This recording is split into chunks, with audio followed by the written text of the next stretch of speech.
Dottore Raffaele Scognamiglio, amministratore unico della SMA, la società che gestisce i depuratori della regione Campania e anche quelle di Cume. Ci troviamo all'idrovaro di Licolo perché c'è un problema grosso, non funzionano tutte le pompe per portare l'acqua a mare. Cosa state facendo?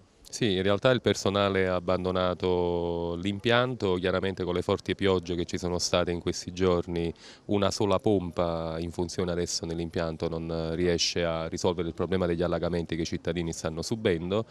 Siamo stati allertati dal sindaco che insieme con la prefettura di Napoli ci ha richiesto un intervento di riattivazione delle pompe, e quindi stiamo aspettando adesso di entrare nell'impianto per attivare le pompe che funzionano e un'altra pompa ci sta raggiungendo dalla nostra base di Cellole.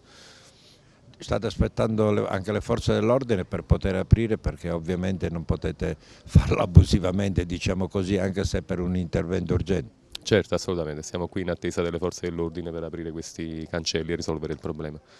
Vincent Berciò dell'associazione Licola Mare Pulita, ancora una volta i cittadini protestano per la mancato funzionamento di questo idrovaro. Sì, in effetti, visto e considerato che stanno in sciopero gli operai, c'è il problema che con le piogge che ci sono state in questi giorni il livello dell'acqua è arrivato alle stelle, è straripato, ci sono campagne allagate, edifici pieni d'acqua e in questo momento ci troviamo in una situazione paradossale perché stiamo aspettando addirittura l'autorizzazione del prefetto che i carabinieri possano accedere